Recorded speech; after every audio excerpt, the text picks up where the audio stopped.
Jusqu'à quand vas-tu continuer à perdre ton temps? Combien de rêves vas-tu encore laisser mourir à cause de la paresse? Mets fin à ta fainéantise, lève-toi, car tu as du travail à accomplir, et personne d'autre ne le fera à ta place. Ceci n'est pas une simple vidéo pour te motiver un instant. C'est un appel à l'action. Tu as une vie à construire, un esprit à fortifier et un but à réaliser. Alors reste ici, écoute et prépare-toi à allumer le feu qui brûle en toi. Aujourd'hui, tu ne combats pas seulement la paresse, aujourd'hui, tu commences à transformer ta vie. Avant de commencer, je veux que tu fasses quelque chose de puissant. Va dans les commentaires et écris cette phrase avec une véritable intention. Aujourd'hui, je décide de me lever, d'agir et de laisser la paresse derrière moi. Je suis stoïcien. En l'écrivant, tu ne fais pas que t'engager, tu reprogrammes ton subconscient. Tu dis à ton esprit qui tu es à partir d'aujourd'hui. Écris-le et commence à changer de l'intérieur. Numéro 1. La paresse fait partie de la nature du cerveau. La plupart du temps, tu n'es pas vraiment fainéant. Tu fonctionnes simplement comme ton cerveau a été conçu. Cet organe incroyable, capable d'apprendre, de raisonner, de créer et de rêver, est aussi programmé pour protéger ta survie. Pour ce faire, il a développé une stratégie, préférer ce qui est confortable, immédiat et facile. La paresse n'est donc pas un défaut moral. Ce n'est pas que tu sois cassé ou moins discipliné que les autres. C'est juste ton cerveau qui cherche à te garder en sécurité. Mais cette même stratégie, aujourd'hui, te limite. La neuroscience le confirme, notre cerveau libère de la dopamine ou la molécule du plaisir, lorsqu'il anticipe une récompense immédiate. Cela signifie que des activités comme scroller sur les réseaux sociaux, regarder une série ou rester allongé au lit déclenchent déjà cette sensation agréable rien qu'en y pensant. À l'inverse, quand il s'agit de tâches qui demandent des efforts, travailler sur un projet, faire de l'exercice ou étudier où le cerveau n'anticipe pas de plaisir immédiat. Il ne libère donc pas autant de dopamine. Résultat, la procrastination. Non pas parce que tu ne veux pas agir, mais parce que ton cerveau ne juge pas cela rentable dans l'instant présent. Que faire face à cela? La première étape est d'en prendre conscience. Il ne s'agit pas de lutter contre ton esprit, mais de comprendre comment il fonctionne. Reconnaître que cette résistance à l'effort n'est pas une faiblesse morale, mais un mécanisme neurologique. La solution? Tromper ton cerveau? Si tu dois écrire quelque chose et que tu n'arrives pas à commencer, fixe-toi pour seul objectif d'écrire une phrase. Si tu dois aller courir, contente-toi d'enfiler tes vêtements de sport. Donne-lui une tâche si facile qu'il ne puisse pas refuser. Et une fois que tu commences, quelque chose change. La dopamine se met à circuler non pas seulement quand tu atteins le but, mais dès que tu avances. Le vrai secret est de franchir ce premier blocage. Ensuite, le même cerveau qui fuyait l'effort commence à travailler pour toi. Numéro 2. Élimine les frictions. Si, à chaque fois que tu veux travailler, tu dois d'abord ranger ton bureau, chercher ton cahier ou fermer 20 onglets du navigateur, ton cerveau perçoit cela comme une montagne. Mais si tout est prêt, le chemin paraît plus plat, plus court. Crée un environnement qui facilite ce que tu veux accomplir et qui complique ce qui t'éloigne de ton objectif. Si ton téléphone est posé à côté de toi pendant que tu étudies, il ne s'agit pas de volonté, c'est une question d'environnement. Éteins-le, éloigne-le. Rends le chemin le plus simple possible vers l'action. Et si tu échoues un jour, ce n'est pas grave. En réalité, c'est prévu. Ton cerveau ne changera pas de nature. Ce qui compte, c'est d'avoir un système qui te ramène sur la bonne voie sans drame, sans culpabilité, sans ce discours intérieur de défaite. Tu observes, tu corriges, et tu continues. Comme l'enseigne le stoïcisme, ce qui est sous ton contrôle, c'est ta réponse, et non tes impulsions automatiques. Épictète dirait que tu ne peux pas contrôler le fait de te sentir fatigué, mais tu peux décider si cela dominera ou non ta journée. La vertu ne réside pas dans le fait de ne jamais ressentir de paresse, mais dans la capacité d'agir malgré elle. Quand tu comprends que la paresse n'est ni une malédiction ni une faiblesse personnelle, mais simplement un schéma naturel de ta biologie, tu t'en libères. Tu n'as plus besoin de motivation constante, ni d'une volonté infinie. Ce dont tu as besoin, c'est de conscience, de système et de pratique. Commence par de petits pas. Conçois un environnement qui te soutient. Et chaque jour, répète. Tu n'es pas brisé. Ton cerveau fait simplement ce qu'il a toujours fait, te protéger. Mais désormais, c'est toi qui choisis vers où il t'oriente. Numéro 3. Brise l'inertie avec une impulsion initiale. Ta journée ne commence pas quand tu ouvres les yeux. Elle commence à l'instant exact où le réveil sonne et où ton esprit commence à négocier avec toi. C'est ce moment où ton corps te supplie pour 5 minutes de plus et où ton cerveau t'offre 1000 excuses raisonnables pour rester au lit. Tu as trop peu dormi? Ce n'est pas grave si tu restes aujourd'hui. Tu commenceras plus tard. Tu les as entendus 1000 fois. C'est le piège. Cette résistance que tu ressens n'est pas de la paresse, c'est de l'inertie. Et si tu ne la brises pas rapidement, elle t'attrape et t'entraîne dans le même schéma qu'hier. C'est pourquoi le plus important n'est pas de penser, mais d'agir. Quand l'alarme sonne, ne réfléchis pas. Compte à rebours. 5, 4, 3, 2, 1, et tu te lèves. C'est comme un coup de départ. Un signal clair envoyé à ton corps, aujourd'hui, ce n'est pas le confort qui commande. C'est toi. Cette technique, si simple, fonctionne parce qu'elle interrompt le dialogue intérieur. Ton esprit n'a pas le temps de te piéger ni de te saboter, car tu as pris le contrôle dès les premières secondes. Et ce sont justement ces premiers instants qui définissent le ton de ta journée. Si tu commences par des excuses, tu as déjà perdu. Si tu commences par l'action, tu actives une mentalité complètement différente. Cet élan initial, aussi petit qu'il paraisse, est extrêmement puissant. Car il ne se contente pas de te sortir du lit, il te met en mouvement, physiquement et mentalement. Tu choisis alors que ton corps peut bien protester, mais il ne commande pas. Et en répétant cela chaque matin, tu construis un véritable habitus. Tu n'es plus quelqu'un qui essaie d'être discipliné. Tu deviens quelqu'un qui agit sans hésiter, qui ne négocie pas avec la paresse. Cette énergie de départ, même minime, brise le cycle. Et le meilleur, c'est que tu n'as pas besoin d'attendre la motivation. L'action précède la motivation, et non l'inverse. Ensuite, tout s'enchaîne comme une réaction en chaîne. Quand tu te lèves sans hésiter, tu fais ton lit sans hésiter. Tu bois de l'eau sans hésiter. Tu t'habilles sans hésiter. Tout commence à s'écouler naturellement, parce que tu as éliminé la première barrière. C'est comme pousser une pierre en haut d'une pente, la partie la plus difficile, c'est le premier mouvement. Une fois que tu as démarré, tout pèse moins. Mais si tu restes bloqué à ce premier pas, rien ne bouge. Et c'est là que la majorité s'arrête, attendant d'avoir l'envie d'agir. Mais cette envie ne vient jamais. Ce qui arrive à la place, c'est le regret d'avoir encore repoussé. Appliquer ce principe dans d'autres domaines de ta vie produit le même effet. Tu dois passer un coup de fil difficile ? 5, 4, 3, 2, 1, et tu appelles. Tu dois commencer un projet ? 5, 4, 3, 2, 1, et tu démarres. La clé, c'est d'agir avant de trop réfléchir. Car réfléchir trop longtemps, c'est le terrain favori de la procrastination. C'est là que surgissent les « et si », les peurs et la paralysie. Mais lorsque tu entraînes ton esprit à agir rapidement, tu renforces un nouveau schéma, celui de l'élan, du mouvement et de l'avancée. Du point de vue du stoïcisme, Marc Aurèle l'a résumé clairement, « Fais ce que tu dois faire ». Cette phrase incarne toute une philosophie de vie. N'attends pas de te sentir prêt. Ne cherche pas à justifier ce que tu sais déjà que tu dois accomplir. Si c'est juste, fais-le. Si c'est nécessaire, commence. Les stoïciens savaient que la vie se définit par les actes, non par les intentions, et que le moment d'agir, c'est toujours maintenant. La raison pour laquelle ce compte à rebours de 5 secondes est si puissant, c'est qu'il te place dans le présent, là où les décisions comptent vraiment et où le changement se produit réellement. Tu n'as pas besoin d'être une personne du matin ni d'avoir une routine parfaite. Tu as seulement besoin de cet instant de décision consciente, de cet élan bref qui brise la résistance et ouvre la porte au mouvement. L'habitude d'agir vite ne concerne pas la vitesse, mais la clarté. C'est le choix de ne pas vivre dans le report permanent. Car chaque fois que tu choisis d'avancer, même avec lourdeur, tu es déjà en train de gagner. Et à chaque petite victoire, tu construis la personne que tu veux devenir. Alors demain, lorsque l'alarme sonnera, ne pense pas. Compte à rebours, et lève-toi comme si ta vie dépendait de ce premier pas. Parce que, d'une certaine façon, c'est exactement le cas. Souvent, les grandes tâches ressemblent à une montagne impossible à gravir. Ton cerveau déclenche automatiquement toutes les alarmes d'anxiété, t'oblige à imaginer tout ce qui pourrait mal tourner et te paralyse avec une seule pensée, c'est trop. Et c'est ainsi que naît la procrastination. Pas parce que tu es paresseux, mais parce que ce qui se présente devant toi est si écrasant que tu ne sais pas par où commencer. Voilà le piège. Ce n'est pas un manque de capacité, mais un excès d'ampleur. Et c'est là qu'entre en jeu l'un des outils les plus puissants que tu puisses utiliser, diviser. Découpe cette grande tâche en morceaux si petits qu'ils paraissent ridicules. Si tu dois écrire un rapport, ne pense pas au rapport entier. Pense seulement à ouvrir le document. Ensuite, à écrire le titre. Ensuite, fais simplement une liste de points clés. C'est ainsi que tu entres en action sans même t'en rendre compte. Car ce qui te bloquait n'était pas la tâche en elle-même, mais la perception de son immensité.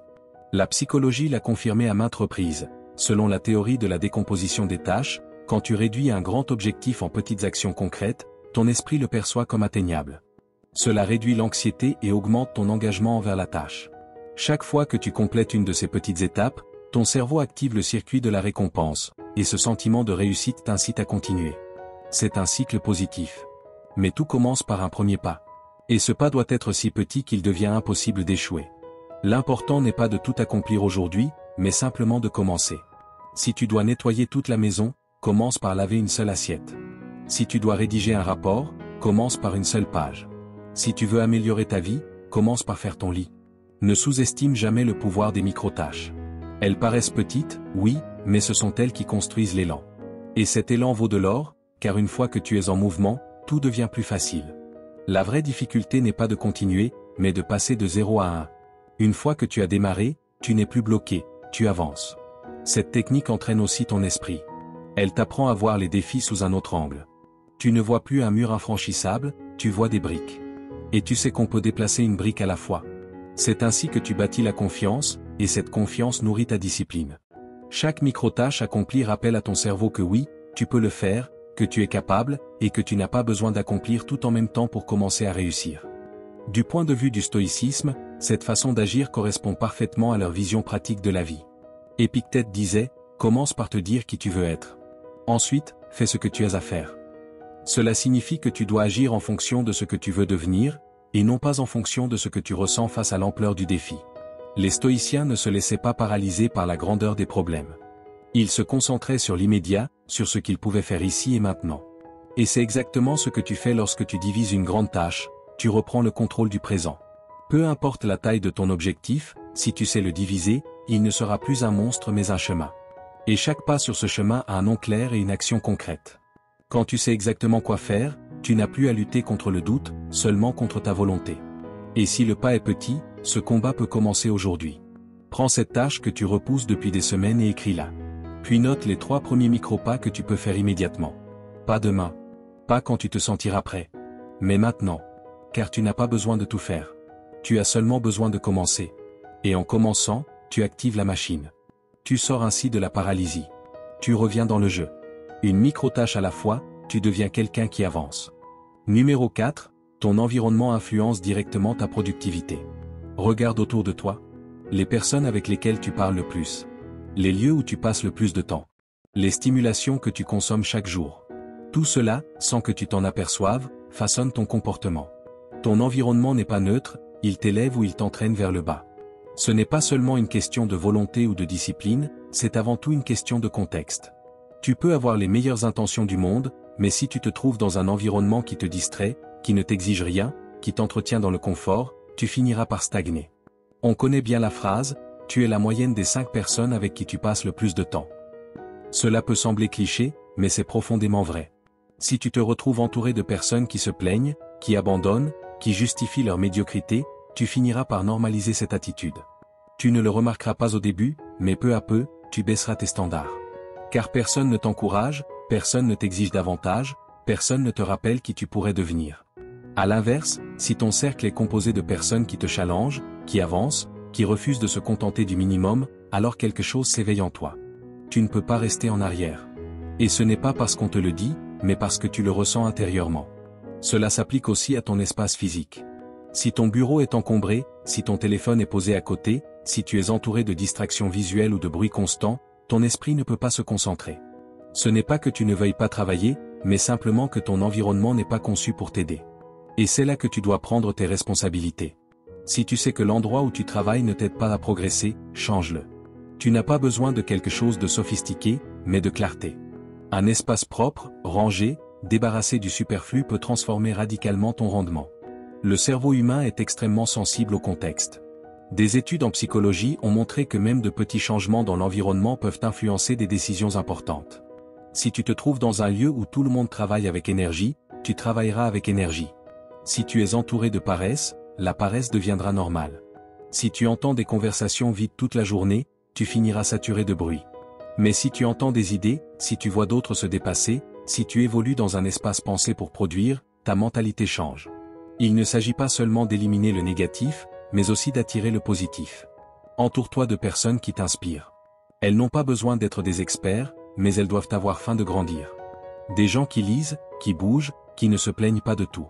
Des personnes qui, simplement par leur attitude, te donnent envie d'être meilleur.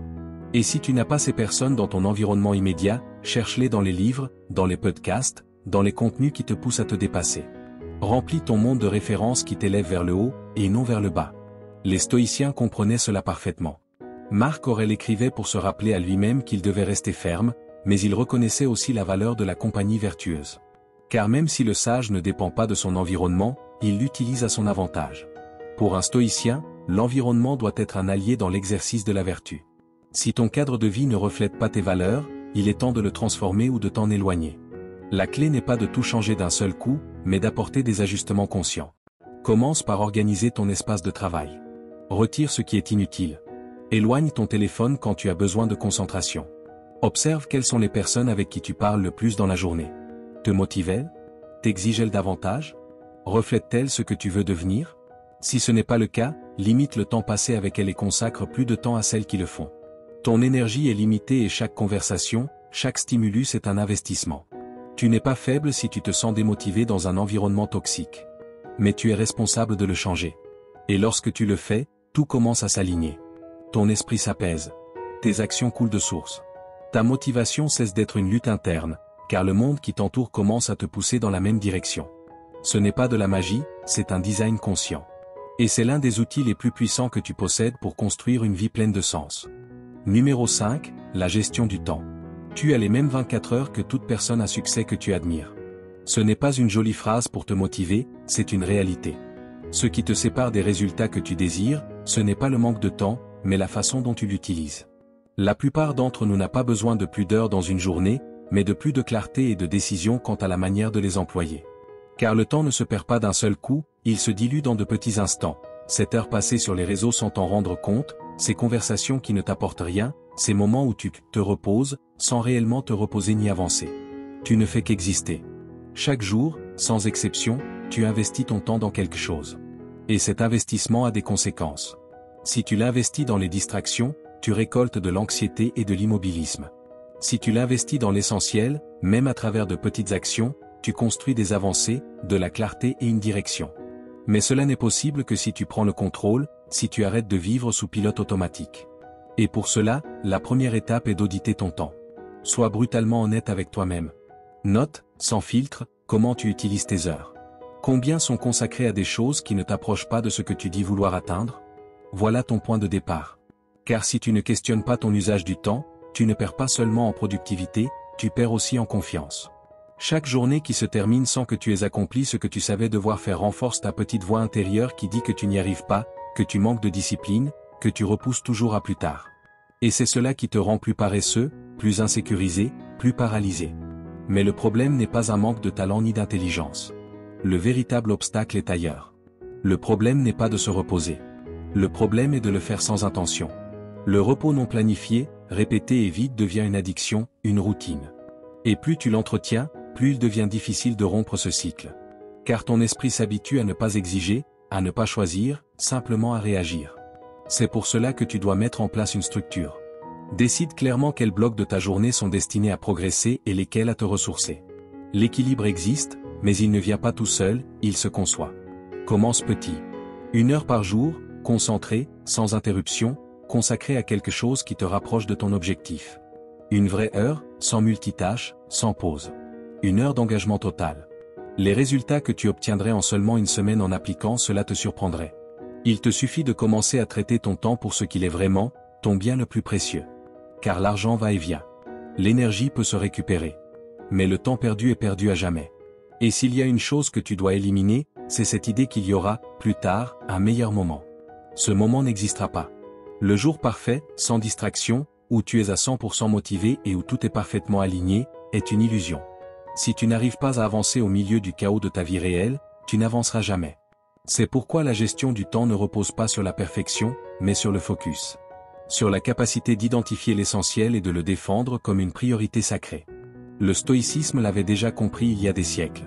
Sénèque écrivait, « Ce n'est pas que nous ayons peu de temps, mais que nous en perdons beaucoup. » Et il avait raison. Ce n'est pas que les heures manquent, mais que chaque jour nous les laissons nous être volées. Le stoïcien valorise le temps comme une ressource limitée, non négociable. Il agit en sachant que chaque jour peut être le dernier, et c'est pourquoi il ne le gaspille pas dans ce qui n'a pas d'importance. Cette attitude n'a rien de dramatique, elle est puissante. Elle t'oriente, elle te rappelle que chaque minute compte. Alors, fais ton audit. Décide ce qui reste et ce qui doit partir. Élimine le bruit. Protège ton attention. Tu n'as pas besoin de plus de temps, tu as besoin de devenir le maître de celui que tu as déjà. Car si tu apprends à dominer tes heures, tu commenceras à dominer ta vie. Et ce n'est pas une promesse vide, c'est la conséquence naturelle d'une vie vécue avec intention. Numéro 6, n'anticipe pas la dopamine des récompenses externes. Chaque fois que tu fais quelque chose en attendant une récompense immédiate, tu entraînes ton cerveau à éviter l'effort. Sans même t'en rendre compte, tu lui apprends que cela ne vaut la peine d'agir que s'il y a une gratification au bout. Et c'est là que commence le problème. Car dans la vraie vie, bien souvent, il n'y a pas de récompense instantanée. Parfois, il n'y a ni applaudissement, ni like, ni dessert qui t'attend à la fin. Il n'y a que le processus. Il n'y a que le travail. Et si tu n'apprends pas à trouver de la satisfaction dans ce processus, rien d'extérieur ne pourra réellement te motiver.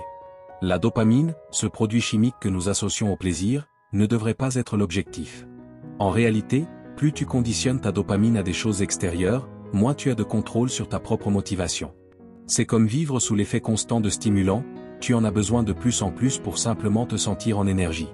C'est pourquoi te récompenser avant une tâche avec une friandise, une vidéo ou une distraction peut sembler inoffensif, mais en réalité, tu sabotes ta relation avec l'effort. Tu conditionnes ton cerveau à anticiper le plaisir avant le travail, ce qui réduit le plaisir que tu pourrais ressentir pendant le travail lui-même.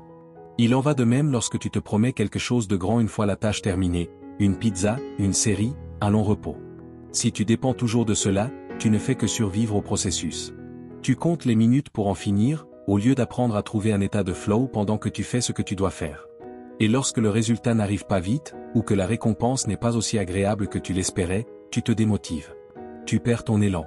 C'est à ce moment que beaucoup abandonnent. Mais que se passe-t-il si tu changes la formule? Que se passe-t-il si tu décides que l'effort en lui-même est déjà la récompense? Lorsque tu parviens à apprécier le processus, tout change. Tu n'as plus besoin d'un prix, car tu es déjà en train de gagner. Tu grandis, tu avances, tu prends le contrôle de toi-même. L'effort devient un plaisir, non parce qu'il est facile, mais parce que tu l'as choisi, parce que tu comprends que c'est là que réside le véritable pouvoir. Le pouvoir n'est pas dans ce que tu obtiens, mais dans ce que tu deviens en accomplissant ton travail. Cela ne signifie pas que tu ne peux pas savourer un repos ou une récompense. Mais cela ne doit pas être la condition pour commencer ou continuer. Ta motivation doit naître de l'intérieur, pas de stimulations extérieures. Et cela te rend imparable. Car lorsque les autres s'arrêtent en ne voyant pas de résultat, toi tu continues. Tu n'attends plus la dopamine, tu la génères dans l'acte même de faire. Du point de vue du stoïcisme, c'est une vertu essentielle, agir par devoir, et non par plaisir. Épictète l'enseignait clairement, ne cherche pas de récompense pour avoir fait ce qui est juste. Faire ce qui est juste suffit. Le sage n'a pas besoin de prix, car il trouve sa satisfaction dans l'action juste. Marc Aurèle écrivait, « Tu attends une récompense pour accomplir ton travail d'être humain, comme s'il y réclamait un prix pour voir, ou les pieds pour marcher. » La tâche elle-même est la raison, c'est cela le but. C'est cela la norme stoïcienne. Alors, la prochaine fois que tu t'apprêtes à faire quelque chose d'important, observe ton esprit. Es-tu en train d'attendre une récompense à la fin? Es-tu en quête de quelque chose qui te pousse depuis l'extérieur? Si c'est le cas, arrête-toi un instant, respire et choisis de savourer l'effort. Choisis de te concentrer sur chaque étape du processus sans anticiper la dopamine. Fais-le pour ce que cela signifie. Fais-le pour toi. C'est la véritable récompense. Savoir que tu peux agir sans dépendre de rien d'extérieur. Savoir que tu es la source de ton propre élan. Et le meilleur, c'est que cela s'entraîne. Plus tu pratiques à trouver de la satisfaction dans l'effort lui-même, plus cela devient naturel. Tu n'auras plus besoin d'une motivation constante. Seulement de clarté. Seulement de décision. Avec le temps, le travail acharné ne sera plus un fardeau. Il devient une zone de pouvoir, parce que tu sauras que tu n'as besoin de rien d'autre que ta propre volonté pour avancer. Dans un monde qui veut tout facile et rapide, cela te rend extraordinaire. Numéro 7, l'importance de la pression et des délais. Lorsque tu as une date limite, tout change. L'attention s'affûte, les distractions disparaissent, et l'esprit entre en mode action. Tu l'as déjà vécu. Quand tu repousses quelque chose pendant des jours, tu peux soudainement le réaliser en une après-midi lorsque l'horloge commence à presser. Pourquoi? Parce que la pression réveille quelque chose en toi.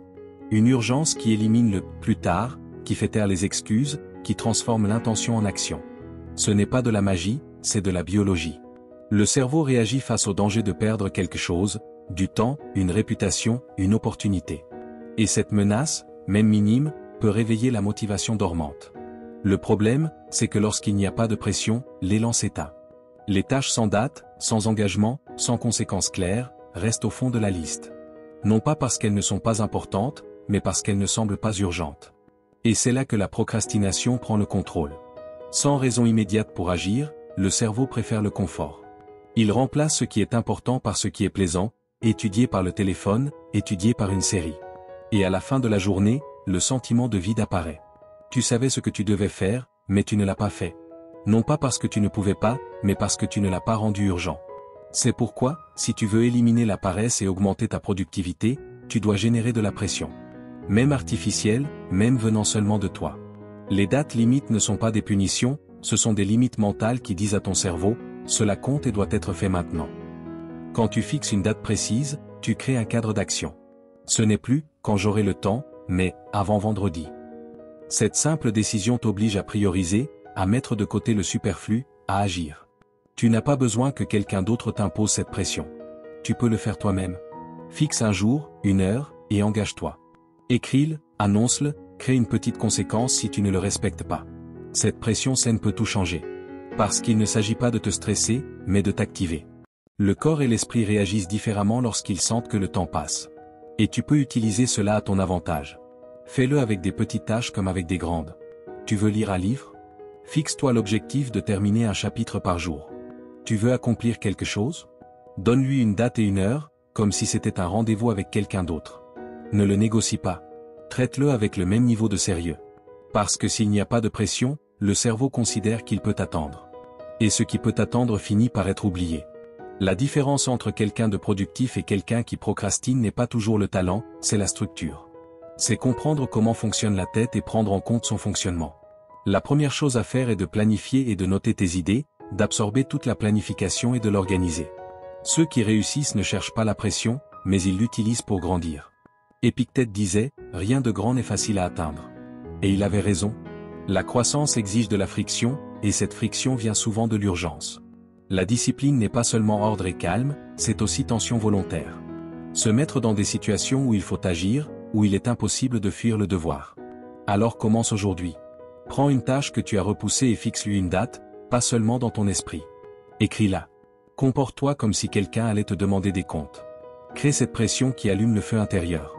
Ce n'est pas une faiblesse de nécessiter un petit coup de pouce, c'est de la sagesse de savoir l'utiliser, car finalement, ce qui n'est pas mesuré ne s'améliore pas, et ce qui n'est pas planifié ne se fait pas. Les dates limites ne sont pas des limites pour toi, elles sont des portes vers ta version la plus concentrée, la plus solide, la plus efficace, et cette version est plus proche que tu ne le penses. Elle a seulement besoin d'un peu de pression pour se réveiller. Numéro 8, contrôler la dopamine. Ta capacité à te concentrer, avancer et rester ferme sur tes objectifs ne dépend pas seulement de la discipline, elle dépend de la manière dont tu entraînes ton cerveau. Si tu nourris constamment ton esprit avec des stimuli à gratification instantanée, réseaux sociaux, jeux vidéo, vidéos courtes, notifications permanentes, tu enseignes à ton système nerveux à dépendre du plaisir immédiat. Quand arrive le moment de faire quelque chose qui demande effort, concentration ou patience, étudier, travailler, lire, créer, tu ne peux tout simplement pas. Comparé au bombardement de dopamine de ces stimulations rapides, tout le reste semble ennuyeux, lent et inutile. La dopamine n'est pas mauvaise, c'est le produit chimique qui te pousse à agir. Le problème est que la plupart des gens la dépensent pour des choses qui ne construisent rien. Tu te réveilles, prends ton téléphone, regarde tes messages, navigue sur les réseaux, regarde une vidéo drôle, rigole, passe à autre chose. Et avant de t'en rendre compte, tu as déjà passé 40 minutes à scanner des stimulations. Que s'est-il passé? Ton cerveau a reçu de petites doses de dopamine encore et encore, sans aucun effort. Que cela t'apprend-il? Que tu peux te sentir bien sans bouger, sans construire, sans relever aucun défi. Et cela te fragilise. Parce que lorsque vient le moment d'agir, il n'y a pas de motivation, seulement de la paresse, des distractions et un besoin constant de revenir au plaisir rapide. C'est pourquoi il est crucial d'apprendre à contrôler ta dopamine, à la diriger, à la protéger. Parce que si tu ne le fais pas, le monde le fera pour toi. Non pas pour t'aider, mais pour capter ton attention.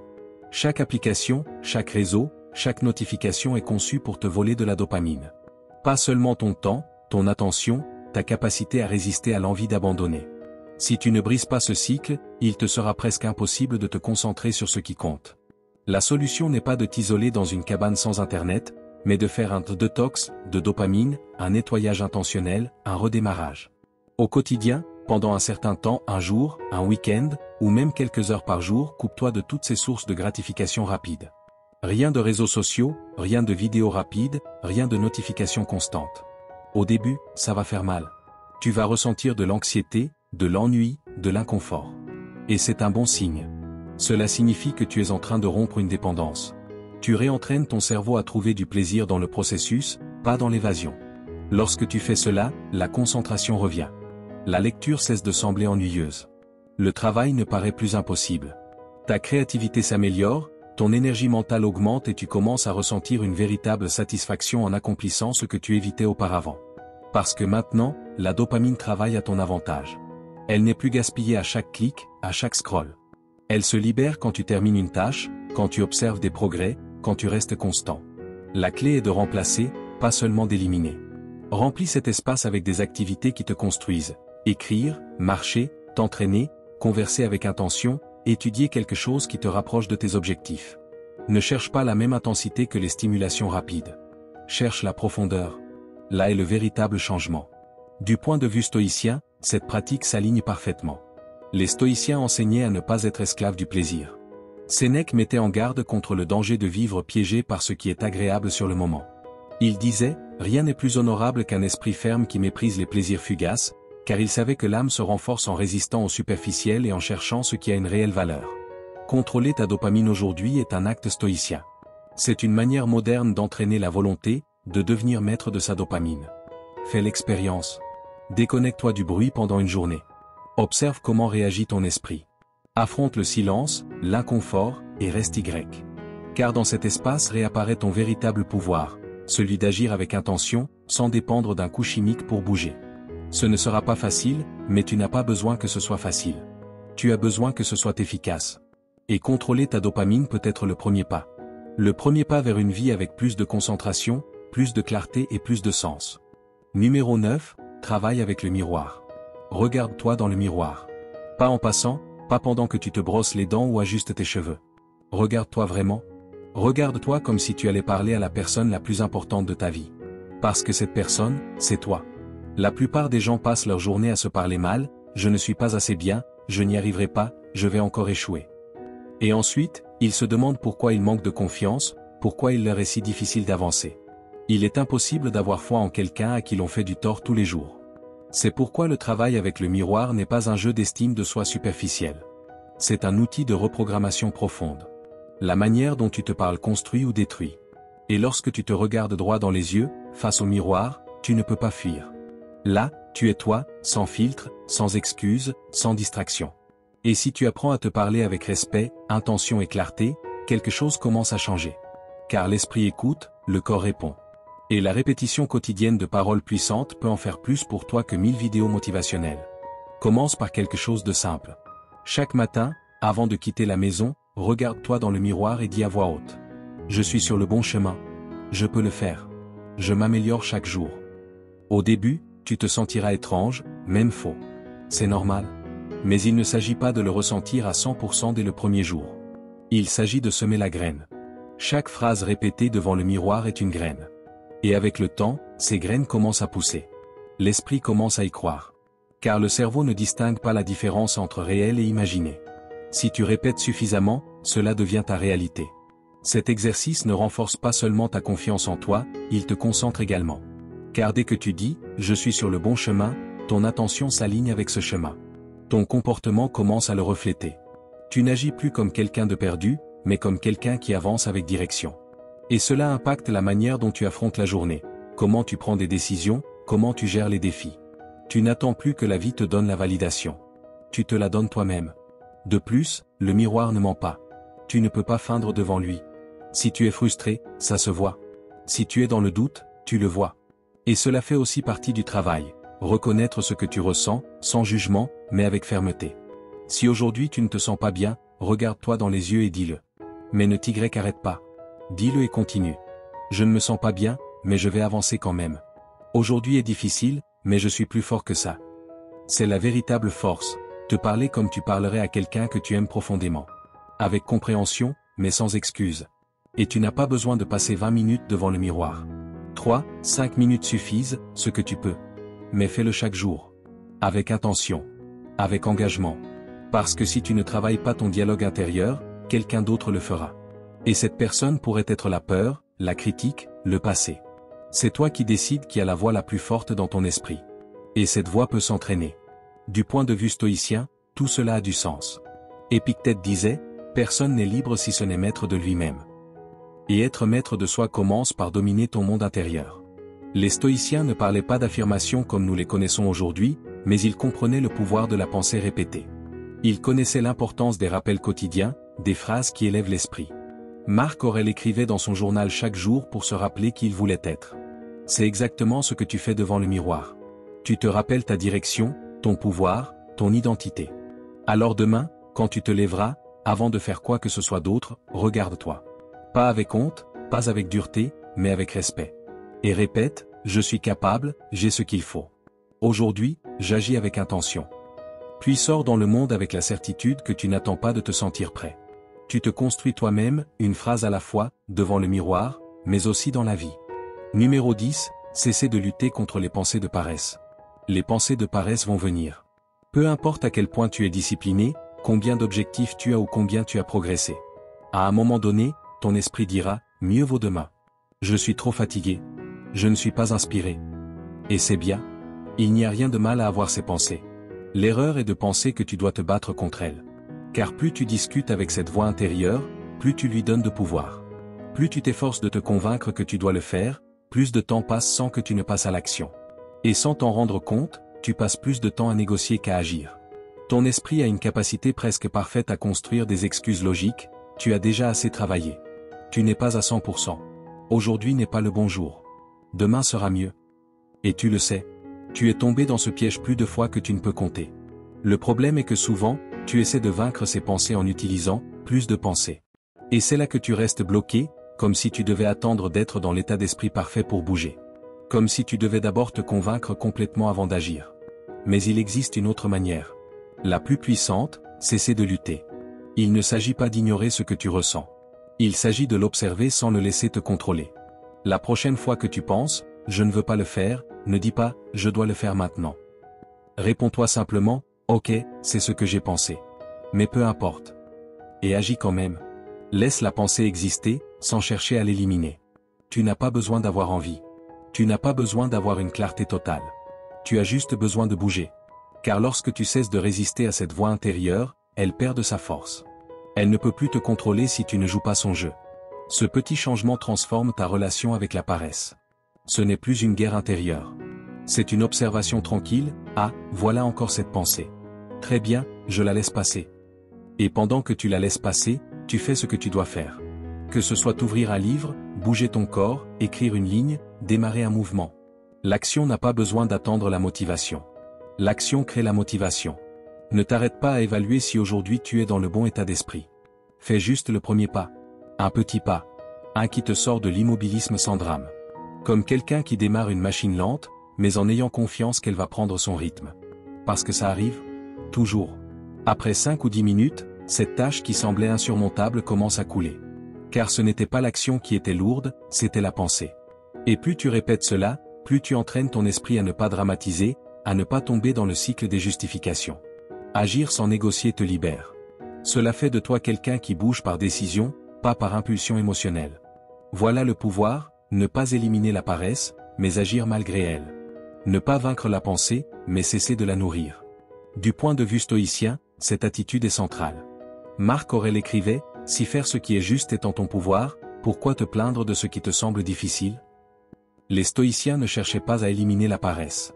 Ils ne cherchaient pas à éliminer leurs émotions ou pensées désagréables. Ils les reconnaissaient, les acceptaient, puis agissaient selon leurs principes.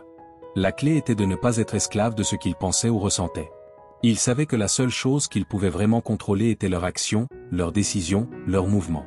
Ainsi, lorsque survient cette pensée de paresse, ne la combats pas. Observe-la. Laisse-la être. Et fais ce que tu as à faire. Non pas parce que tu te sens incroyable ou parce que tu en as envie, mais parce que tu le peux, parce que cela te construit, parce qu'à chaque action, sans négociation, tu réécris ton identité. Tu deviens quelqu'un qui n'a pas besoin de conditions parfaites pour avancer. Et c'est là la véritable liberté, agir, même lorsque l'esprit dit non. Numéro 11, définir et se connecter à son pourquoi. La plupart du temps, tu ne manques pas de temps, de talent ou d'outils. Tu manques de but. Parce que lorsque tu ne sais pas pourquoi tu fais quelque chose, n'importe quelle excuse pour ne pas le faire devient valable, je suis fatigué. Je n'ai pas envie. Ce n'est pas grave si je le laisse pour demain. Mais lorsque tu as un pourquoi puissant, tout change. Tu n'as plus besoin de motivation constante, car tu as une direction. Tu as un nord qui te tire, même lorsque tu es épuisé, même lorsque l'envie a disparu. Ce pourquoi est la raison pour laquelle tu te lèves tôt, pourquoi tu ne te rends pas lorsque tout se complique, pourquoi tu continues lorsque les autres s'arrêtent. Définir ton pourquoi n'est pas quelque chose que l'on fait une seule fois. C'est un travail profond, personnel et constant. Tu dois t'arrêter, réfléchir et être brutalement honnête avec toi-même. Que veux-tu vraiment? Pourquoi es-tu tourmenté? Pourquoi fais-tu ce que tu fais? Qu'y a-t-il derrière tes objectifs? Peut-être veux-tu changer ta vie pour offrir un meilleur avenir à ta famille. Peut-être veux-tu te prouver que tu es capable. Peut-être veux-tu rompre une chaîne de médiocrité qui dure depuis des générations. Quoi que ce soit, trouve-le. Écris-le. Lis-le chaque jour. Ne le laisse pas se perdre dans le brouillard mental. Mets-le devant toi comme un rappel quotidien. Ce pourquoi doit être plus fort que tes excuses. Plus fort que la paresse. Car la paresse est experte pour apparaître juste quand tu es sur le point de faire un pas important. Elle te murmure des choses comme « ce n'est pas si grave ». Prends une pause. Fais-le demain. Et si tu n'as pas une raison claire pour continuer, tu vas te laisser entraîner. Mais si, à ce moment-là, tu te souviens de ton pourquoi, l'énergie change. Tu te connectes à quelque chose de plus grand. Tu cesses de voir seulement la tâche inconfortable du moment et tu reviens à la réalité.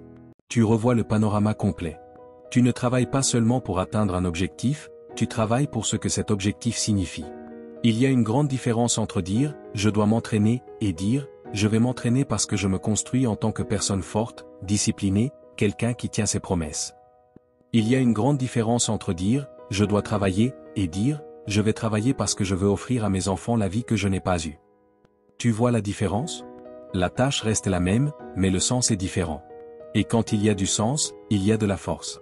La clé est de connecter chaque action quotidienne, aussi petite soit-elle, à ce but plus grand. Peu importe si aujourd'hui tu ne fais qu'un pas, si c'était difficile, si ce n'était pas parfait. Si ce pas te rapproche de ton pourquoi, alors tu es en train de gagner. Ne te concentre pas uniquement sur la fatigue du moment. Souviens-toi de la raison. Car cette raison te soutient, te focalise et te donne de l'énergie lorsque la motivation ne vient pas. Du point de vue stoïcien, ce principe est également présent. Marc Aurèle disait, « Celui qui vit avec un but, vit avec clarté ». Les stoïciens n'agissaient pas par impulsion ni pour une récompense immédiate, mais par sens. Ils savaient exactement ce qu'ils voulaient cultiver, la vertu, le courage, la tempérance. Et chaque jour, avec discipline, ils reliaient leurs actes à ce but. Ils n'avaient pas besoin que la vie soit facile, car ils savaient pourquoi ils faisaient ce qu'ils faisaient. La clarté de leur but leur donnait de la force face aux difficultés. Alors, fais le travail. Trouve ton pourquoi. Écris-le. Lis-le le matin, quand il est le plus difficile de commencer. Lis-le le soir, quand tu veux abandonner. Rappelle-toi de lui quand la paresse viendra négocier avec toi. Qu'aucun jour ne passe sans que tu aies clair pourquoi tu fais cela. Car lorsque ton pourquoi est solide, le comment apparaît toujours. L'énergie ne vient pas du fait d'être toujours motivé. Elle vient du fait d'être toujours connecté à quelque chose qui compte vraiment. Et quand cela se produit, tu n'as plus besoin de t'obliger. Tu le fais parce que tu l'as choisi, parce que tu sais où tu vas. Et cela, plus que la force de volonté, c'est de la conviction.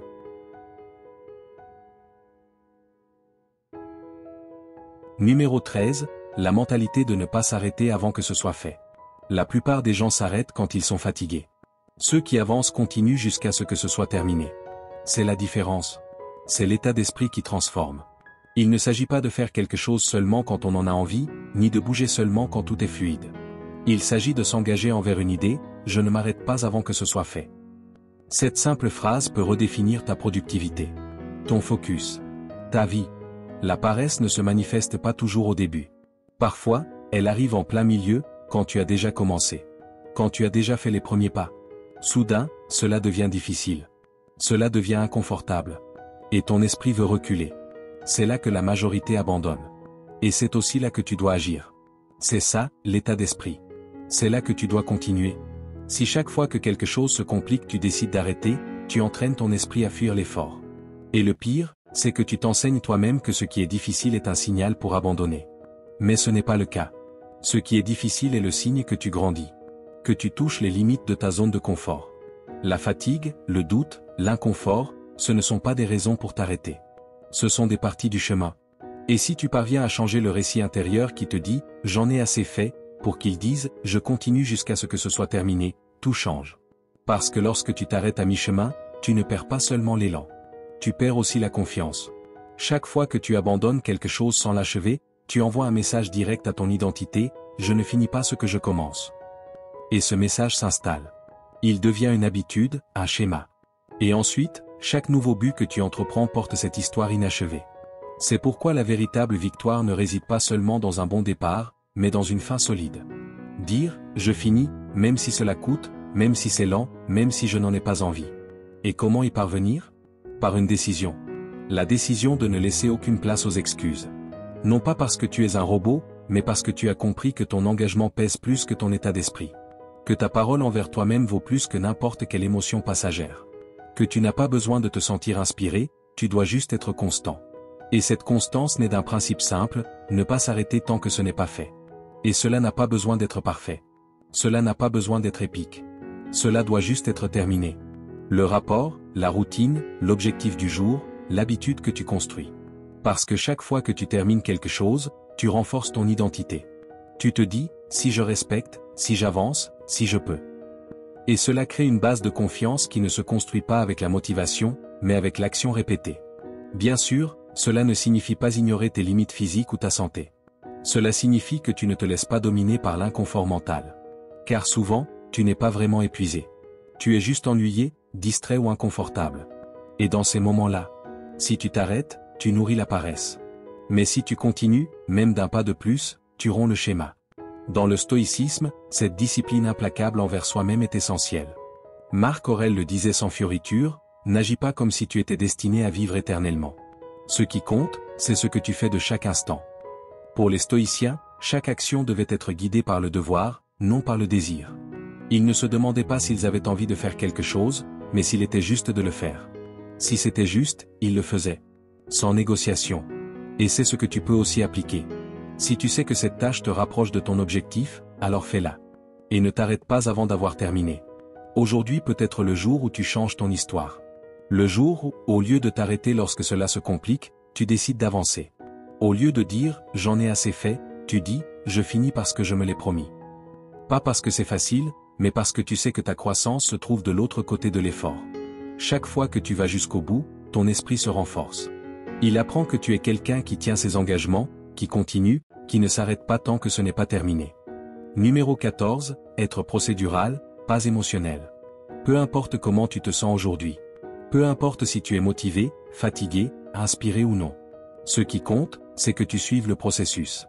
Si chaque décision dépend de tes émotions, ta vie sera instable. Aujourd'hui tu fais les choses parce que tu te sens bien, demain tu ne fais rien parce que tu es découragé. Et ainsi passent tes jours, tes mois, tes années.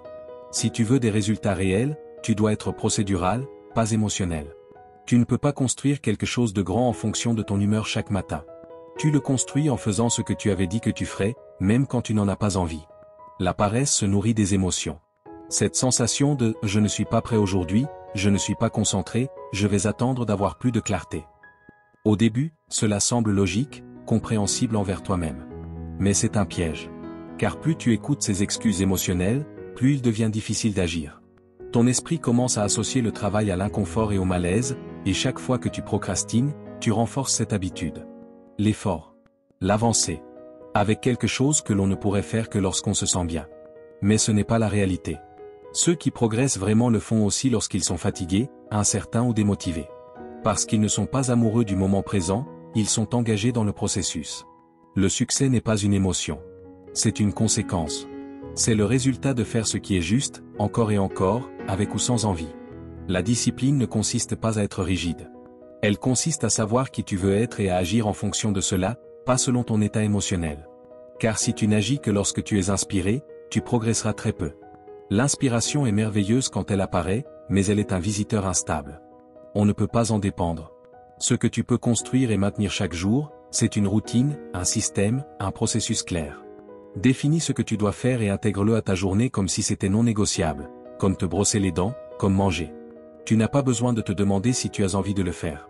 Tu le fais simplement, parce que cela fait partie de ton identité, parce que c'est le prix à payer pour devenir la personne que tu veux être. Commence par quelque chose de petit, quelque chose que tu peux faire chaque jour sans échouer. Et fais-le, peu importe ton état d'esprit. Cette constance vaut plus que 100 jours de motivation intense. La clé est de comprendre que tes émotions ne sont pas mauvaises, elles ne doivent simplement pas prendre le contrôle. tu peux te sentir découragé et agir quand même. Tu peux être frustré et avancer malgré tout. Il ne s'agit pas de te battre contre ce que tu ressens, mais d'agir depuis l'engagement et non depuis l'émotion du moment. Chaque fois que tu fais cela, tu renforces une nouvelle narration dans ton esprit, j'agis, peu importe comment je me sens. Cette croyance est la base d'une vie puissante. Du point de vue du stoïcisme, ce principe est essentiel. Épictète disait, ne cherche pas à ce que les événements se passent comme tu veux, mais souhaite qu'ils se passent tels qu'ils se passent, et tout ira bien. Les stoïciens ne cherchaient pas à contrôler leurs émotions, mais leur réponse à ces émotions. Ils savaient que l'action guidée par la raison et non par l'impulsion est ce qui construit le caractère. Être procédural, en essence, c'est être stoïque, agir par devoir, non par désir. Accomplir ce que tu sais être juste, même si ton esprit te pousse à l'éviter. Alors, la prochaine fois que tu n'as pas envie, que tu te sens éteint, que ton esprit te dit « mieux vaut demain », ne combats pas cela. Observe simplement, respire, et fais-le quand même. Non pas parce que tu en as envie, mais parce que cela fait partie du processus. Parce que tu n'es plus guidé par des émotions fluctuantes, tu marches sur une route ferme, conçue par toi-même. Et c'est cela qui te mènera loin, au-delà de la motivation, au-delà de la fatigue. La véritable transformation ne se produit pas lorsque tu te sens bien, elle se produit lorsque tu continues, même quand tu n'en as pas envie. Numéro 15, l'importance de l'énergie externe. Parfois, la seule chose dont tu as besoin est une étincelle, quelque chose venant de l'extérieur qui te réveille, qui te secoue, qui te rappelle que tu peux aller plus loin. Une vidéo, une conversation, une phrase. Ce n'est pas mal de ressentir ce besoin d'énergie externe au début. Cela ne te rend pas faible, cela te rend humain. Il y a des jours où l'élan ne vient pas de l'intérieur. Des jours où il est difficile même de se lever. C'est exactement là que cette force externe peut faire la différence. Un mentor qui t'inspire, une histoire qui te touche, un livre qui te parle directement.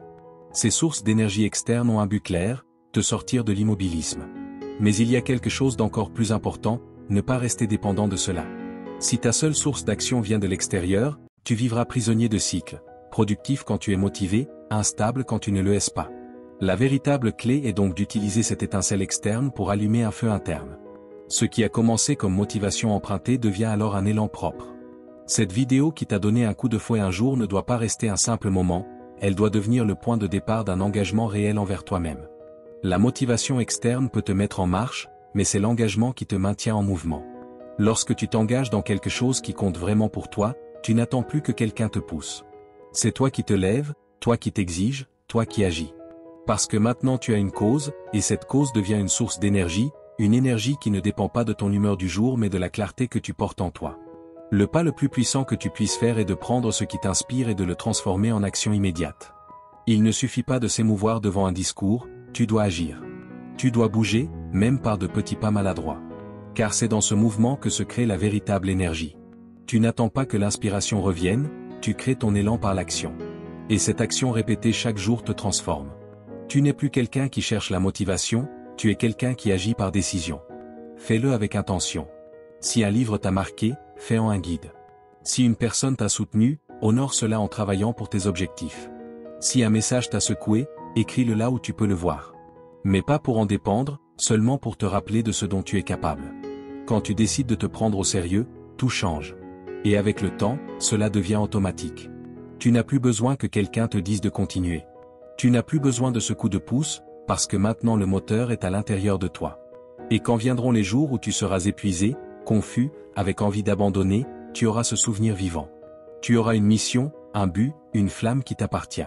Et c'est cette énergie qui dure le plus longtemps, parce qu'elle ne vient pas de l'extérieur, mais du fait d'avoir choisi de marcher sur ce chemin avec ton âme. Cette énergie ne s'éteint pas avec la routine, ni avec la fatigue. Elle se renforce seulement à chaque obstacle surmonté. Depuis la vision stoïcienne, cette transformation de l'extérieur en force intérieure a beaucoup de sens. Les stoïciens ne rejetaient pas les influences externes, mais ils se rappelaient toujours que la vertu, la force et la direction devaient naître de l'intérieur. Épictète disait, « Tant que tu dépends des autres, tu ne seras pas libre. » La liberté vient lorsque tu prends ce que tu reçois du monde ou une idée, un exemple, une inspiration, et que tu le transformes en caractère, en action, en volonté propre. Ainsi, oui, cherche cette énergie externe si tu en as besoin, mais fais-le avec un objectif clair, la transformer en quelque chose qui t'appartient. Que ce qui aujourd'hui te pousse de l'extérieur te naisse demain de l'intérieur. Que la motivation se transforme en discipline, que l'étincelle devienne feu. Parce que lorsque cela se produit, il n'est plus nécessaire d'attendre tout du monde, car maintenant le monde, c'est toi en action, un engagement, un progrès. Et c'est cela qui te soutiendra chaque jour, même lorsque tout semble aller contre toi. Si tu es arrivé jusqu'au bout de cette vidéo, tu as déjà fait un pas que la plupart des gens ne font pas. Tu es resté, tu as écouté, et tu es prêt à agir. Cela en dit long sur ton engagement. Maintenant, je veux que tu conclues ce moment avec force. Va dans les commentaires et écris avec détermination, « Aujourd'hui, je décide de me lever, d'agir et de laisser la paresse derrière moi.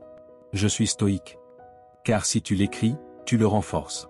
Tu parles directement à ton esprit et lui donnes un nouvel ordre, tu n'es pas paresseux. Tu n'es pas faible. Tu es en processus de transformation, et ce processus commence ici et maintenant, par une décision.